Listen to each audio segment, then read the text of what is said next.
Boa noite a todos, o nosso horário.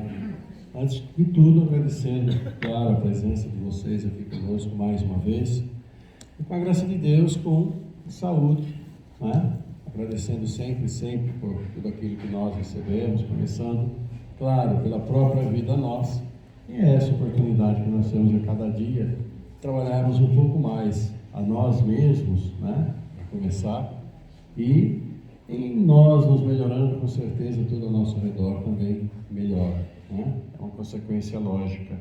Então, agradecendo a todos vocês, temos também, como sempre colocado, temos a cantina ali, temos lanche também, café, e fazer um convite aos jovens, né? Aqueles que estão por aqui, a vocês que conhecem jovens, que queiram participar. Sábado, todo sábado, a partir das 6h30, nós temos um encontro da mocidade, né? Então é feito aqui na casa, das 6h30, 7h30, por aí, e onde vai se falar da doutrina, conhecer um pouco mais da doutrina e atividades voltadas bem para essa faixa etária, né? Então um momento também de aprendizado para vocês que são mais jovens do que nós, né, doutor? Verdade. Bem mais jovens do que nós, de conhecer um pouco a doutrina, né? Um pouco mais a doutrina, suas nuances, e é um momento que com certeza vai enriquecer muito a caminhada dos jovens, vocês que estão por aí, né? Cheguem junto aqui então com o pessoal que vai estar trabalhando com vocês, tá bom? Então, agradecendo a todos vocês, vamos para a prece, fazer a prece de abertura, com a graça de Deus, fechando um pouquinho nossos olhos, então. E assim, todos juntos, aproveitando este momento de luz, este momento de paz que nós tanto procuramos em nosso dia, todos os dias, essa paz interior que nos tranquiliza, e possuidores desse dom de construirmos juntos a nossa paz, vamos agradecer ao Pai, agradecer ao Mestre Jesus, que conosco sempre está, levando nossos pensamentos. Por isso, Pai, aqui estamos, seus filhos todos reunidos mais uma vez em seu nome, vos agradecendo ao soberano Mestre Jesus, que está sempre conosco, nos auxiliando, nos protegendo, encaminhando, sussurrando sempre o bom caminho aos nossos ouvidos, para que possamos semear sempre boas sementes, para que a nossa colheita, que é obrigatória, possa sempre ser muito boa e construtiva. Obrigado, Senhor, por essa oportunidade que mais uma vez concedes a todos nós, e aproveitando esta oportunidade, estando juntos, levamos nossos pensamentos à equipe espiritual da casa, agradecendo sempre, desde o momento que aqui estamos, que entramos, já estamos sendo atendidos em nossas necessidades, que a equipe espiritual sempre está conosco, nos protegendo, nos auxiliando. Por isso, Pai, agradecemos este momento, pedimos suas bênçãos sobre todos nós, nossos familiares, amigos, sobre esta cidade, este estado, este país que tanto precisa, este mundo tão alvoroçado por nossa própria responsabilidade. Assim, pedimos suas bênçãos também, Pai, para o nosso irmão Jaime, que aqui está, que vai nos falar nesta noite, trazendo o seu conhecimento e seu amor pela casa e por todos nós. Por isso, Pai, o nosso agradecimento. Assim seja, agora e sempre.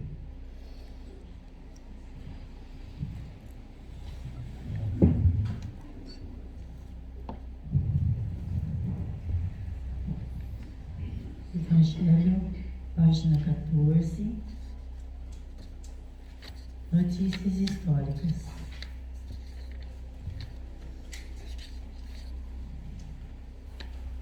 Para bem compreender certas passagens dos Evangelhos, é necessário conhecer o valor de várias palavras que neles são empregadas com frequência e que caracterizam o estado dos costumes e da sociedade judaica dessa época. Essas palavras, não tendo para nós o mesmo sentido, frequentemente foram mal interpretadas e por isso mesmo deixaram uma espécie de incerteza. A compreensão do seu significado explica, por outro lado, o sentido verdadeiro de certas máximas que parecem estranhas à primeira vista. Samaritanos. Depois do cisma das 10 tribos, Samaria se tornou a capital do reino dissidente de Israel. Destruída e reconstruída por várias vezes, ela foi, sob os romanos, a sede da Samaria, uma das 4 divisões de Palestina.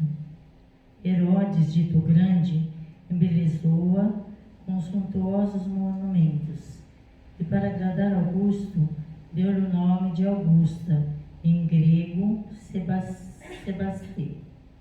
Os samaritanos estiveram quase sempre em guerra com os reis de Judá, uma aversão profunda, datando da separação, perpetuou-se entre os 2 povos, que afastavam todas as relações recíprocas. Os samaritanos, para tornar a cisão mais profunda e não ter que ir a Jerusalém na celebração das festas religiosas, construíram um templo particular e adotaram certas reformas. Eles não admitiam senão o Pentateuco contendo a lei de Moisés, rejeitando todos os livros que lhe foram anexados depois. Seus livros sagrados eram escritos em caracteres hebreus da mais alta antiguidade.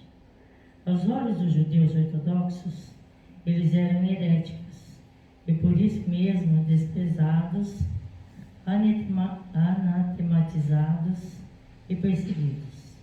O antagonismo das 2 nações tinha, pois, por único princípio a divergência das opiniões religiosas, embora suas crenças tivessem a mesma origem. Eram os protestantes daquela época. Encontram-se ainda hoje samaritanos em algumas regiões do Levante, particularmente em Naplouse e Jaffa. Eles observam a lei de Moisés com mais rigor que os outros judeus e não contraem aliança, senão entre eles.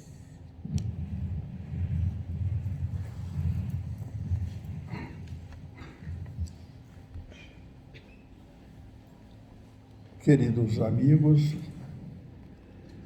nossas cordiais saudações.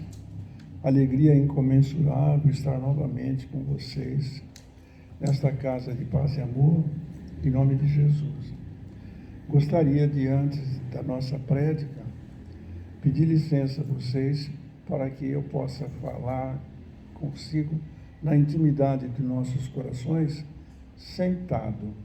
Não há um desrespeito de nossa parte. Há aqueles que não sabem, faz algum tempo, eu tive um AVC, acidente vascular cerebral. Deixou uma pequena sequela que me dificulta, às vezes, do caminhar corretamente e também na conjugação, às vezes, dos verbos ou das ideias que desejo passar. Por isso, peço licença a vocês para que eu possa permanecer sentado, assim eu fico firme, eu não dou aquelas balançadas. De repente eu posso dar trabalho para vocês. Então, a nossa gratidão por vocês compreenderem e podemos, então, trocar as nossas ideias. A outra questão que eu quero deixar estabelecido, pelo menos como norte da nossa prosa, é o fato de que a lição de hoje, o Evangelho segundo o Espiritismo, nas notícias históricas, é um apanhado do que ocorreu na época em que Jesus estava presente fisicamente entre nós. Como falar, naquela época, com esse povo de uma certa forma rebelde, bulhento e ignorante, no sentido de ignorância, no sentido de conhecer as coisas. Não é ofensa que se está fazendo a ninguém.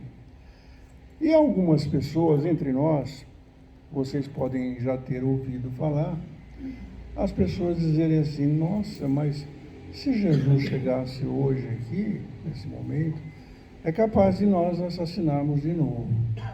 Ou então, outros dizem que o mundo vai indo muito mal, são as guerras.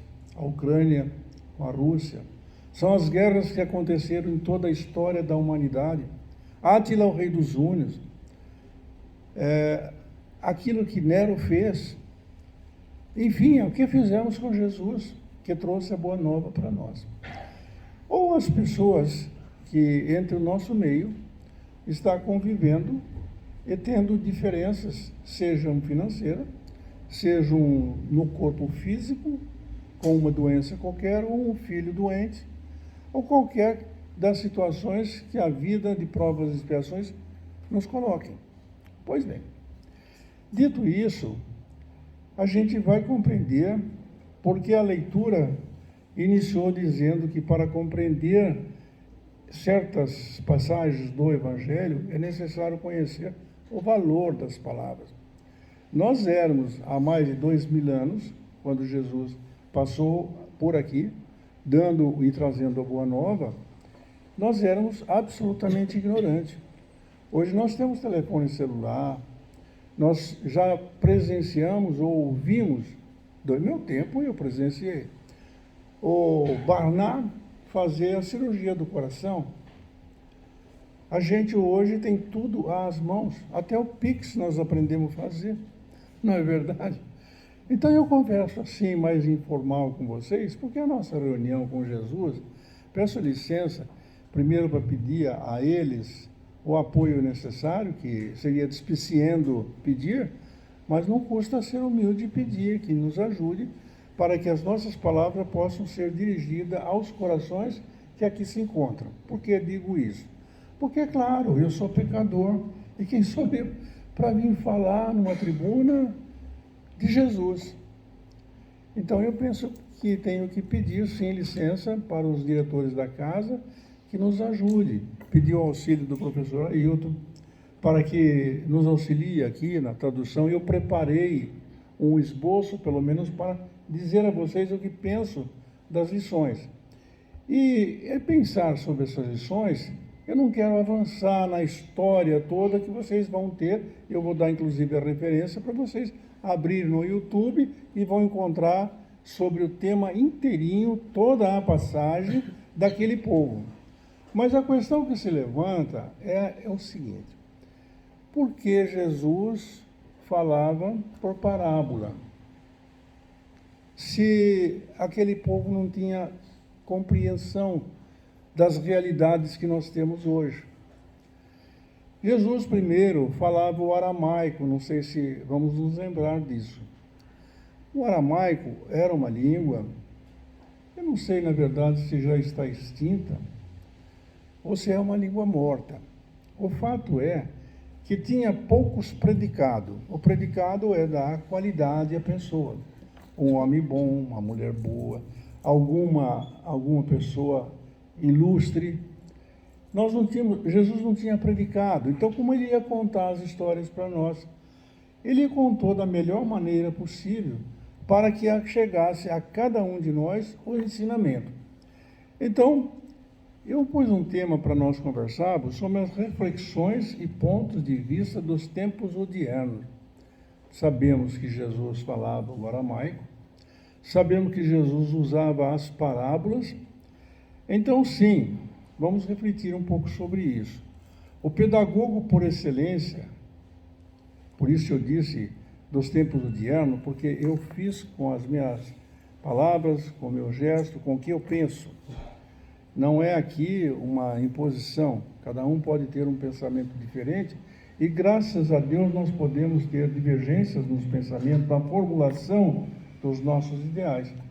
Não precisa o presidente ou a polarização começar a discutir, matarem um que é do Bolsonaro, outro que é do Lula. Para com isso, todos nós temos direito ao nosso ponto de vista. Pois bem, então o pedagogo por excelência, Jesus, utilizou-se do entendimento daquele povo, a lição própria. Ou vocês podem imaginar que seria crível nós darmos a uma criança recém-nascida, aqui tem a voz já, não é? Uma feijoada.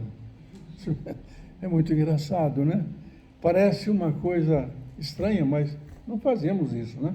E Jesus deu, à medida que nós precisávamos, ele foi contando histórias para nós. E uma dessas histórias, que eu vou trazer à nossa colação, é dizer que ele transmitia essas lições, transformando o povo naqueles tempos, para transmitir as lições transformadoras das criaturas bulhentas. Bulhenta é a pessoa briguenta. Quem de vocês que são tudo bonzinho aí não briga com ninguém? De vez em quando a gente briga, né? A gente fala assim, como disse o nosso amigo na semana passada, vocês não sabem, eu sou tão bonzinho, mas se pisar no meu carro, vocês vão ver o que sai de mim. Sai uma fera, aquele animal que nós já passamos por essa fase, né? Na fase em que o Espírito não tinha essa noção. Então, para transmitir as boas novas e pacificar os nossos corações. A prova singular disso é que Jesus, com tudo o que fizemos a Ele no Monte Gólgota, no maior sofrimento que podemos imaginar, Ele levanta a cabeça para o céu, para os esplendores celestes, e diz: Pai, perdoa que eles não sabem o que fazem, como não sabíamos mesmo. Pois bem, então, nesse sentido, para a compreensão contemporânea, tanto naqueles tempos, sabendo que Jesus falava o aramaico, língua pobre de predicados, o mestre utilizou-se das parábolas para um melhor entendimento das lições que iluminasse as prédicas para o mundo transcendental. Falar essas coisas é curioso, né? Porque como que Jesus manda Lázaro, levanta-te e anda? Como? Nós não vamos dizer que ele estava morto, porque nós sabemos hoje, através dos saltos quânticos das energias, que realmente morreu, acabou. O corpo físico, não o espírito. O espírito é eterno. Não sei se, numa das oportunidades que tivemos esta prosa como estamos tendo hoje, eu falei sobre o eterno, porque os espíritas costumam dizer que são eternos. Já ouvimos essa expressão, né? Somos eternos em termos. Eu acho que o eterno cai melhor. Esse predicado, não é? Ou essa maneira de dizer, porque nós não somos eternos. Eterno só o Senhor da vida, que não teve começo, meio e fim. Mas nós tivemos um começo. Todos nós fomos criados pelo Senhor da vida, simples e ignorante. Então, em um determinado momento, nós caminhamos pela vida, fomos aprendendo, estamos seguindo um roteiro para alcançarmos os páramos celestiais, mas não somos eternos. Mas eterno, eu acho que é um neologismo que se aplica muito bem, né? Eu sou eterno agora, eu tive um começo, depois não morro mais. Então a gente pensa que quando vamos fazer o sepultamento, acabou nada, viu? E mais, nós aqui estamos conversando todos nós encarnados, mas existem muitos, e eu sinto que não tenho a mediunidade da visão para poder transmitir a vocês aquilo que está nesse ambiente e que eu sinto que acontece. O perfume de Jesus, a essência de nardo está aqui. Os mentores estão aqui, dando atenção e alcançando cada um de nós.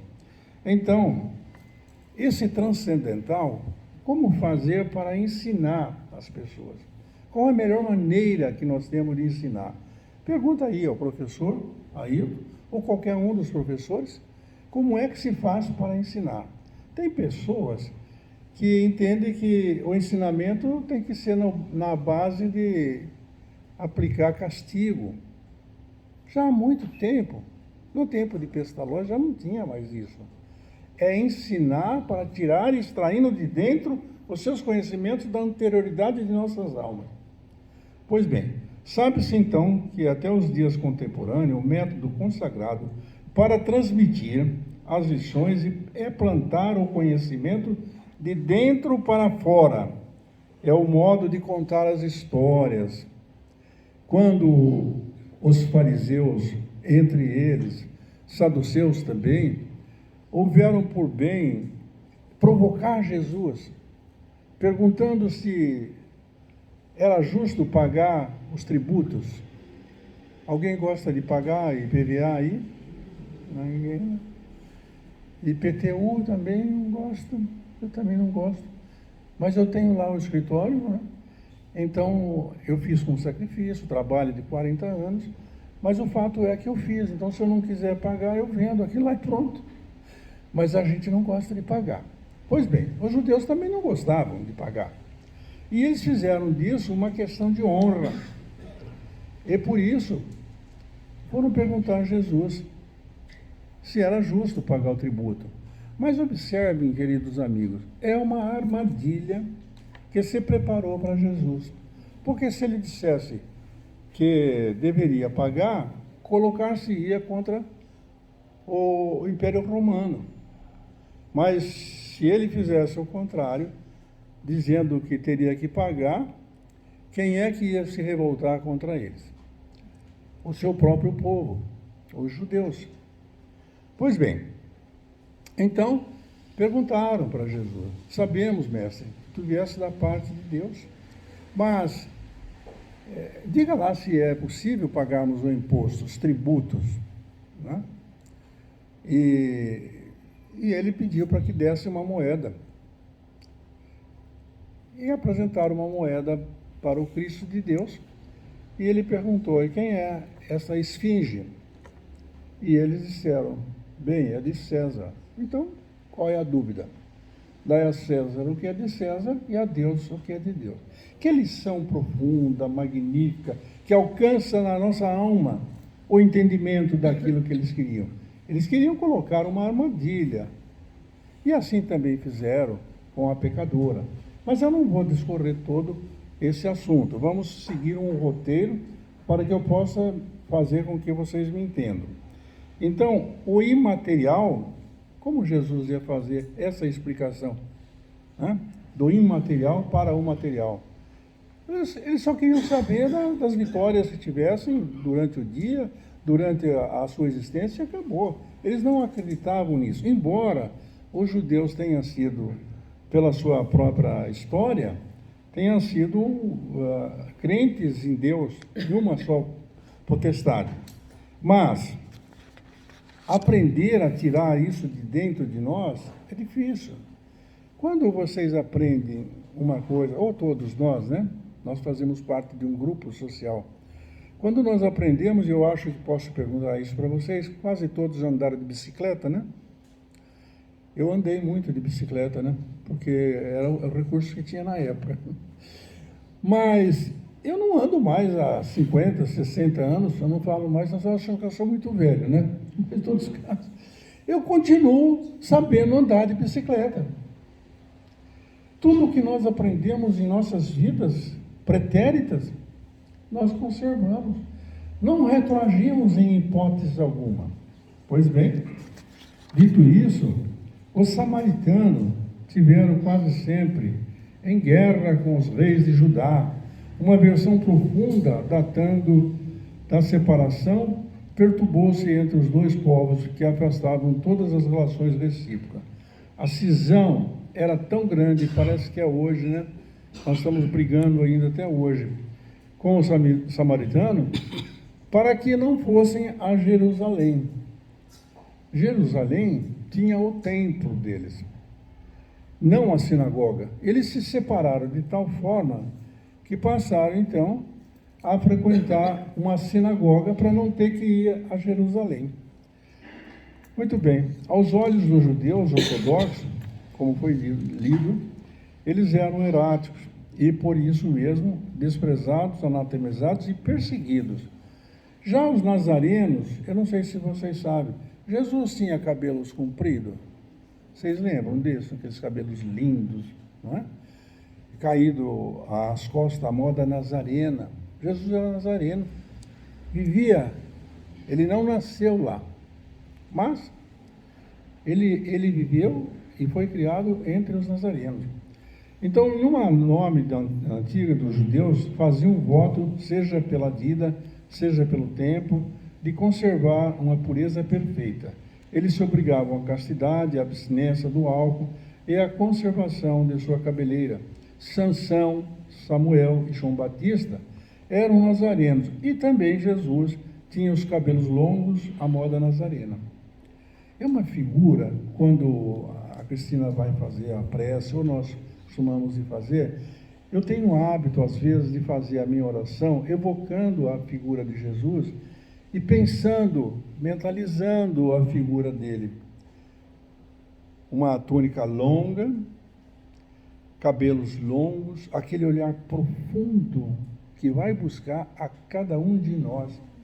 A gente pode pensar, mas será que Jesus está aqui agora e pode nos alcançar? O que você está pensando? O que você está pensando? Jesus era presciente. Jesus sabe o que está acontecendo. Porque senão, meu Deus, como assim presciente? Presciente é quem vai saber o que vai acontecer. Lembremos dos apóstolos, para fazer uma introdução. Ele diz assim a Pedro, que ele ia defender Jesus de qualquer jeito, com todas as forças. Ele disse: Pedro, antes que o galo cante, tu me negarás 3 vezes. Como é que Jesus sabia? Porque era presciente, quer dizer, que tenha conhecimento antes do tempo da ocorrência.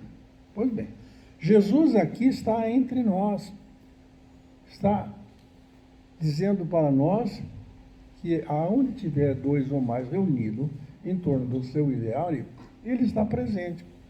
Alguma dúvida que Jesus está aqui conosco? Vocês poderão dizer certamente: mas como é que é? Aqui o Paz e Amor é uma beleza, com certeza, a casa de Deus. Mas em Nova York, em Amsterdã, na Itália, em Londres, em qualquer lugar que seja, será que não tem alguma reunião evangélica nesse mesmo momento? E como é que ele está lá?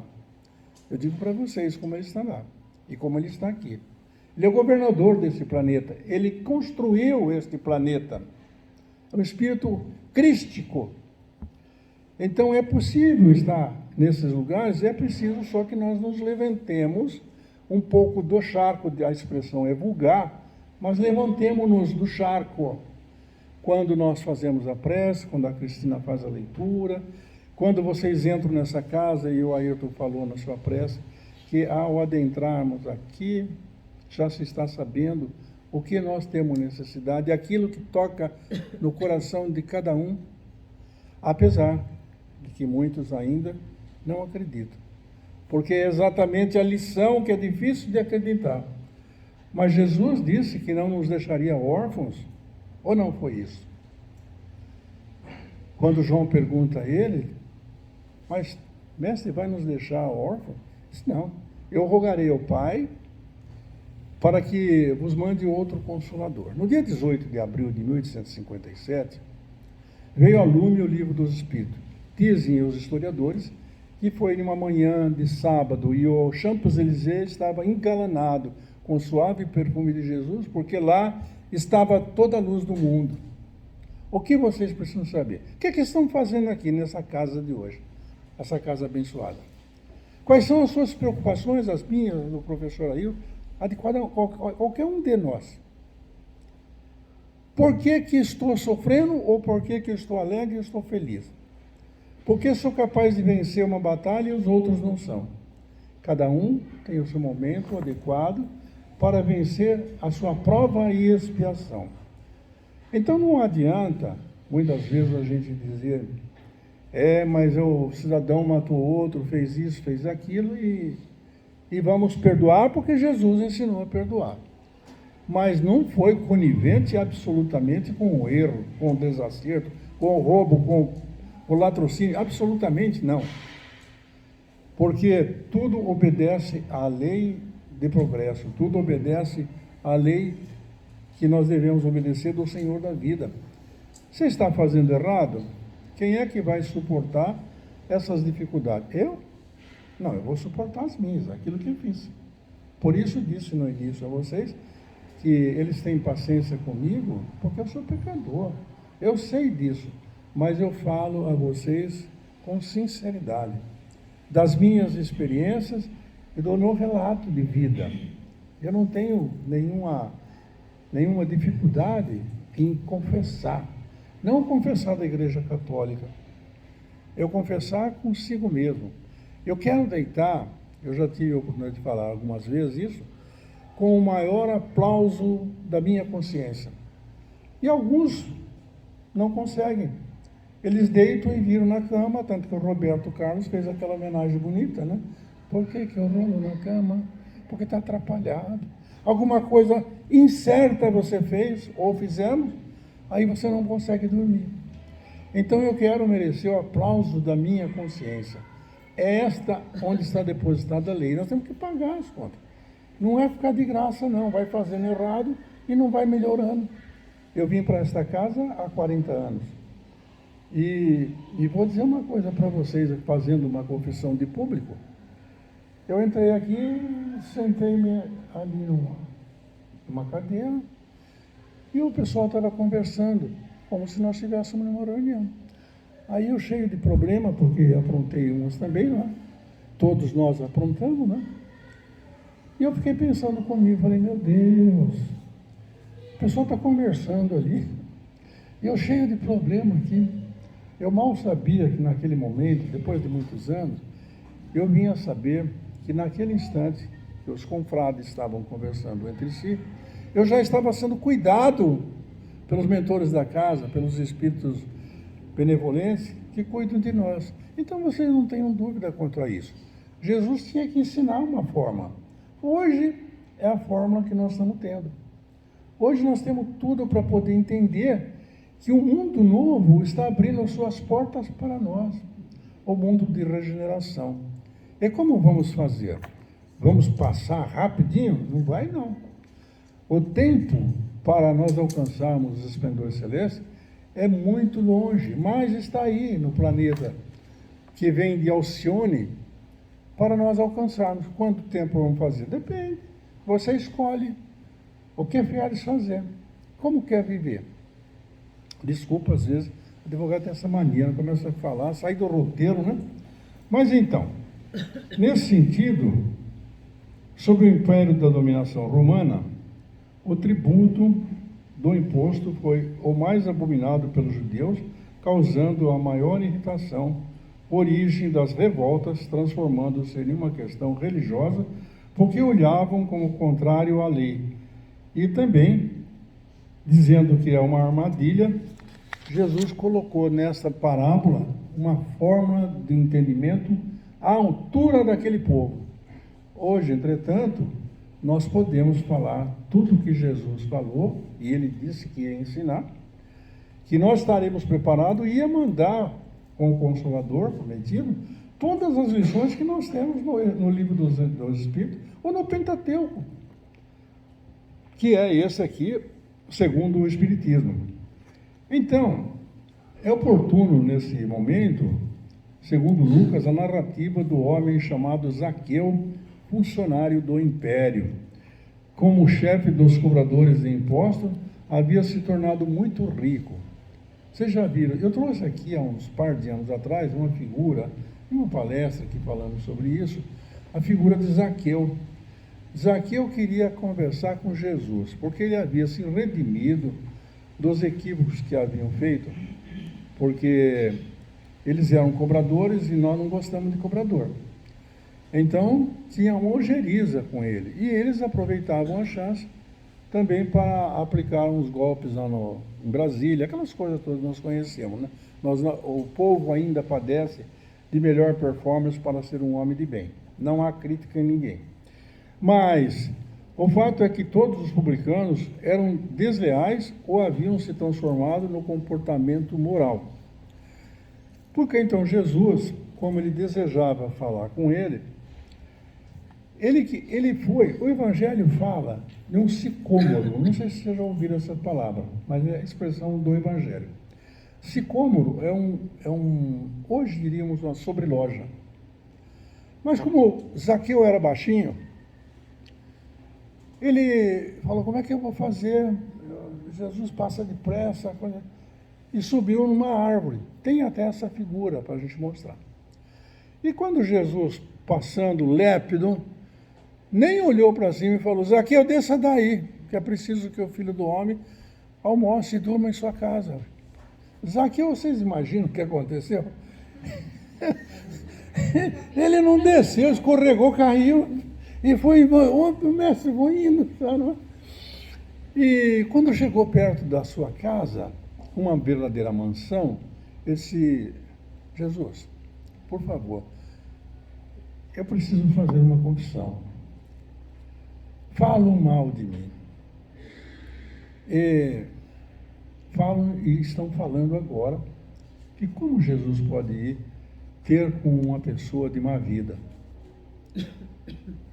Mas eu quero dizer ao Senhor que se alguém aqui me apontar, eu fiz uma deslealdade, eu darei quatro vezes mais, porque ele já tinha se redimido. Então, a gente pergunta, por que Jesus mandou Zaqueu descer desta árvore, ou do sicômoro, ou de um cômodo qualquer, que hoje, na vida moderna, podemos achar que é uma sobreloja. E então nós vamos entender que Jesus já tinha enxergado o coração desse homem há muito tempo. Por isso, assim que eu avista, diz: desce dessa árvore, porque hoje eu quero estar na sua casa. A resposta de Jesus a Zaqueu é a resposta dada por ele, por cada um de nós que está atento nesta realidade. Não são só as minhas palavras, não. É o coraçãozinho de cada um de vocês, que é sensível ao amor em plenitude, estão aproveitando essas palavras. Pois bem, eu queria falar também que Sócrates, porque Sócrates vai se falar na próxima prédica, que eu não sei quem é que vai falar, mas vai falar sobre Sócrates. Mas eu precisava falar sobre isso. Porque Sócrates já era, naquele tempo, já acreditava na existência de um só Deus, o corpo e o espírito. Mas, como assim? Ele já tinha esse conhecimento, porque Sócrates viveu 500 anos antes do Cristo. Então não posso dizer que se ele chegar aqui hoje, nós iríamos a suicidar, matá-lo novamente. Que isso? Jesus veio no tempo errado, Sócrates veio no tempo errado, ou estamos em uma evolução tremenda, onde nós conseguimos tudo que nós já conseguimos com o nosso esforço? Pois bem, nessa caminhada, eu quero dizer sobre Sócrates porque que ele estava preparado. Há 2 episódios curiosos, vocês podem achar isso na internet também, né? Mas um é sobre Xantipa. Vocês sabiam que Sócrates era casado com Xantipa? A mulher dele era Xantipa. Certa feita, ele estava conversando com seus discípulos nos degraus da sua casa. Xantipas veio ter com ele e disse: Sócrates, por favor, o almoço está pronto. Só, meu bem, já vou. Mas aquele papo gostoso, uma conversa de alto nível, deixou passar. Daqui a pouco Xantipa voltou. Sócrates, comida está pronta. O tom de voz estava muito. Meu bem, desculpa aí, nós estamos envolvidos aqui em altas indagações filosóficas e já vou. Passado mais um pouco, volta Xantipas. Sócrates, o almoço está pronto. Ele falou: meu bem, desculpa, que me esqueci. E ela voltou para dentro. Passou mais um pouco, na 4ª vez ela voltou com aquilo que seria uma bacia, contendo muita água, e jogou na cabeça de Sócrates e dos seus discípulos e acabou com a festa. Aí os discípulos falaram assim: mas Sócrates, o que é isso? O que aconteceu esse vendaval? E Sócrates então falou para os discípulos dele, naquela calma dele, falou: olha, não se preocupe, depois da tempestade vem a bonança. Quero crer que esse axioma até tenha nascido na época de Sócrates, que até hoje a gente costuma dizer que depois da tempestade as coisas melhoram, né? Mas é um outro episódio muito curioso e até engraçado. Porque se a gente tivesse usar bem isso aí, a gente podia falar, né? Para não criar problema com a mulher, porque quem manda é a mulher mesmo, né? Então não adianta. Mas podia ter dito, querida, Xantipa, fique em paz, você fez isso, eu estava até precisando de um banho mesmo, viu? Já tinha pacificado a situação. Mas um outro caso interessante dele é a responsabilidade do homem que pensa na vida, que já alcançou um patamar de elevação espiritual. Então, quando ele foi obrigado a tomar cicuta, todo mundo sabe, né? O veneno, que era a morte, o assassinato legalizado, quando começou a fazer efeito e ele lembrou-se de que ele devia para um dos seus conterrâneos 5 galos. Galos era a moeda sonante da época. Ele chamou Cliton e disse: Cliton, por favor, eu devo para fulano 5 galos. Não deixe de pagar. Porque eu não posso entrar daqui desta vida para a vida verdadeira sem cumprir os meus deveres. E eu fico pensando, se nós conseguimos cumprir os nossos deveres, a maioria de nós ainda não alcançou isso. Nós vamos alcançar, claro. Ninguém precisa ficar preocupado. O timing é diferente. Mas como deixo de cumprir o meu compromisso? Deixo de cumprir o meu compromisso quando eu tenho que tomar os meus remédios, meus medicamentos, por causa da idade, por causa disso, daquilo, não tomo. A vida não presta mesmo. Eu, quando não atendo o compromisso com os meus filhos, com a minha família, com a minha namorada, com quem quer que seja, nós deixamos de cumprir os compromissos que nós temos na vida, assumido para progredir. Sócrates tinha tal consciência. Eu tenho tanta história de Sócrates, mas não dá tempo, não. Já passou, não. Aqui é um negócio a fogo, hein? Aí tinha que falar com os fariseus, tinha que falar sobre os escribas. Não, muita história, sabe? Falar sobre os essênios. Daqui a pouco, o homem bravo lá chega aí e fala: já vamos terminar com essa prosa aí. Parece a prosa de Sócrates, estava bom, né? A bacia d'água. A bacia de água. Vamos acabar com essa festa aí.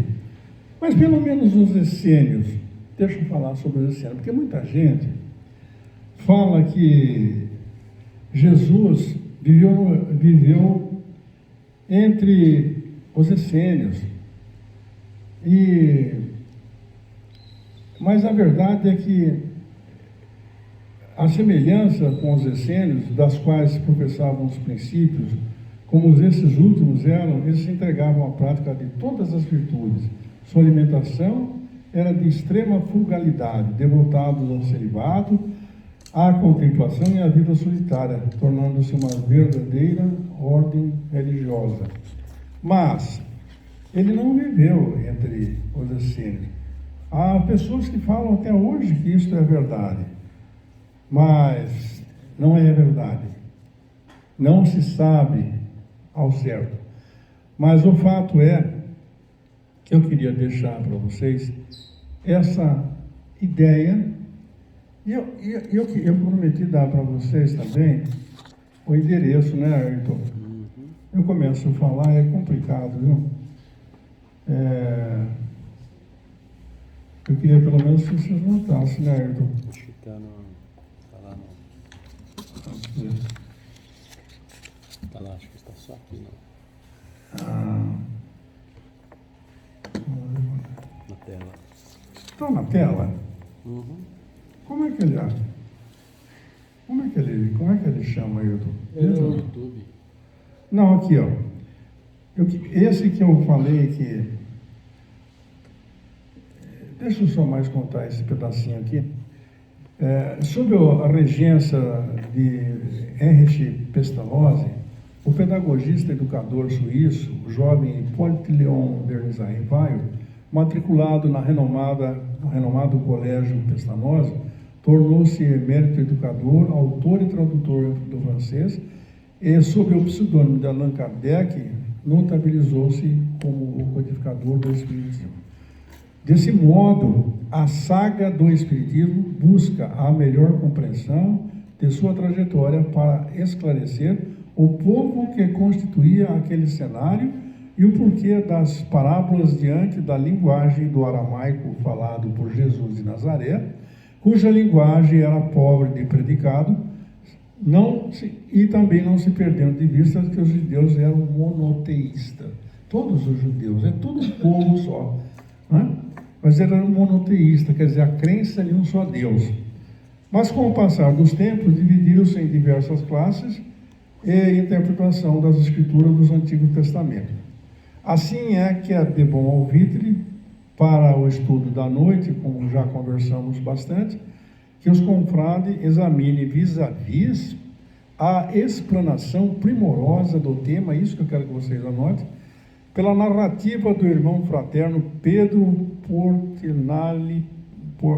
Portaluppi, digno de apreço, que se indica aos providentes do site do YouTube, pela página da Instituições Espírita e Beneficente, Amor e Paz, enriquecendo o tema em apreço. Tudo aquilo que eu não pude falar aqui, para tornar menos áspero a história desse povo em que Jesus veio para traduzir e dar as lições para nós, vocês pegam isso, 20 minutos, 25 minutos e assistam. Então vocês têm que completo. Pois bem, dito isso, eu quero agradecer a vocês pela atenção, pelo carinho de suportar o velhinho falar, de me aceitarem sentadinho, e pedir a todos que não se esqueçam de que Ernesto Renan, na França, no século XIX, estabeleceu que a criatura humana ainda não aprendeu a conhecer Jesus. A criatura humana deixa Jesus passar ao largo, porque as portas dos templos estão abertas, mas muitos preferem ficar sem entrar na igreja da sua preferência. Pode ser qualquer seita, não há problema. Mas Renan disse que o homem perdeu o endereço da divindade. Diria eu que, fazendo um adendo a essa filosofia de Ernesto Renan, que o Senhor da vida não perdeu o seu endereço. Olha que sorriso lindo. É um sorriso. Assim. Sabe, sorrir, amigos. Sorrir, segundo a filosofia da vida, precisa mobilizar apenas 14 músculos. Mas, para você ficar ranzinza, não sei o que, dar soco na mesa, o tempo passa. Precisa mobilizar 32 músculos. Então vamos sorrir. Estamos com Jesus, não abrimos de jeito nenhum e Ele vai nos abençoar. Muito obrigado. Né? O chefe já veio aí. Uma bacia d'água. A água, Sócrates. Desculpa as brincadeiras, viu? Vamos então agora fazer a nossa ligação com o nosso mentor espiritual, que nos prepara esse ambiente para nos receber e levar os nossos fluidos aos espíritos necessitados. Vamos procurar fechar os olhos, deixar nossos problemas da porta para fora. Vamos apenas encher a sala de luz. Vamos deixar que essa luz ilumine nossa mente. Vamos levar essa luz até os portões da nossa casa, levando luz a todos os espíritos ali presentes, encarnados e desencarnados.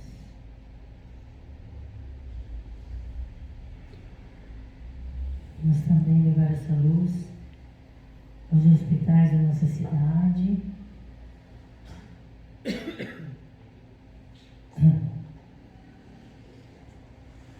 aos sanatórios e entidades assistenciais, aos asilos, aos orfanatos, ao presídio, os nossos governantes. Vamos levar luz a alguém especial.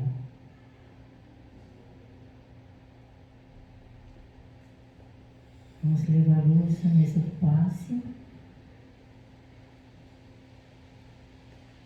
Vamos enviar luz aos nossos amigos e inimigos, encarnados e desencarnados.